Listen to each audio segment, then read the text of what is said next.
My name is Joseph Buckley, president of John E. Reid and Associates in Chicago, Illinois. And in this brief video presentation, I would like to describe for you our new 6-hour virtual training program, Developing Investigative Interviewing Skills for School Administrators.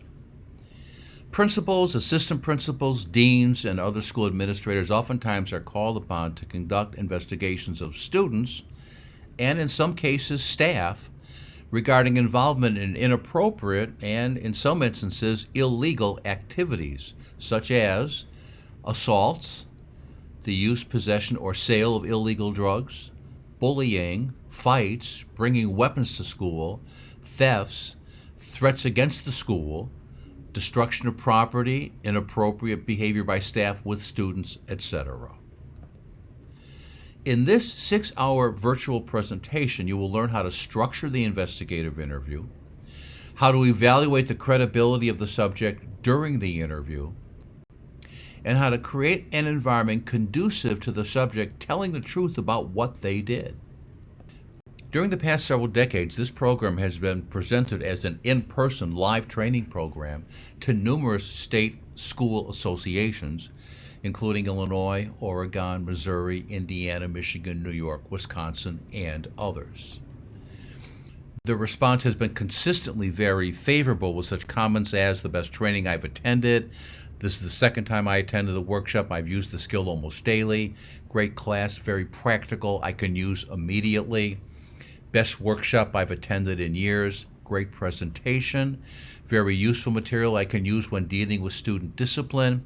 This was an excellent course. I strongly recommend any and all administrators attend this workshop. We are now offering the program in a 6-hour virtual format using a Zoom platform in an effort to make it more accessible to school administrators around the country. The first segment of the program is called Behavior Symptom Analysis. In this segment, we will discuss the verbal and nonverbal behavior symptoms that are typically displayed by a truthful person during the investigative, non-accusatory, non-confrontational interview, as well as the behaviors often displayed by the deceptive individual, the individual who is withholding or fabricating relevant information. At the conclusion of this segment of the program, you will actually have a behavioral model of the truthful person and the deceptive, so that in future interviews you can use that to help assess the credibility of your subjects in your future cases. The second topic is what we call the behavior analysis interview. Most investigative interviews consist of two primary types of questions: investigative and behavior provoking.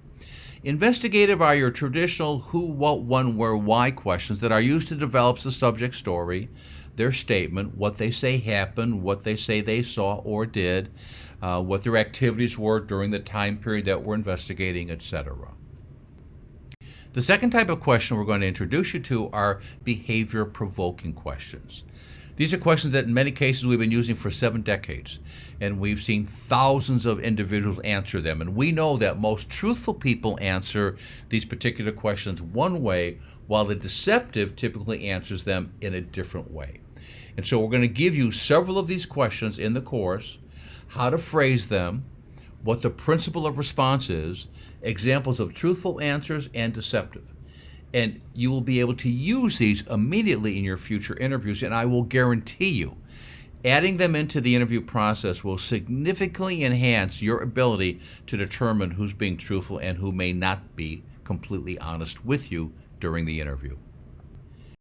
When the investigative information indicates who the person is who probably committed the act that we are investigating, whether it be a student or a staff member, we will engage in what we call positive persuasion, which, through the use of understanding, logic, empathy, and rationalization, the investigator presents persuasive statements to motivate the subject to want to tell the truth. Throughout all of the course, throughout all of these segments, we'll show you real people being interviewed or going through the persuasion effort to help illustrate the material. When you attend the program, you'll receive a workbook that's probably about 35, 36 pages that is designed to follow the material during the presentation and designed for additional note-taking as we go through the material during the course. And then following the course, we will send you a digital certificate that will reflect the fact you've earned 6 hours of continuing professional education for attending the program. For additional details on the program and to see our upcoming schedule of classes, visit Reid.com. Thank you very much for taking a few minutes to listen to this brief video presentation.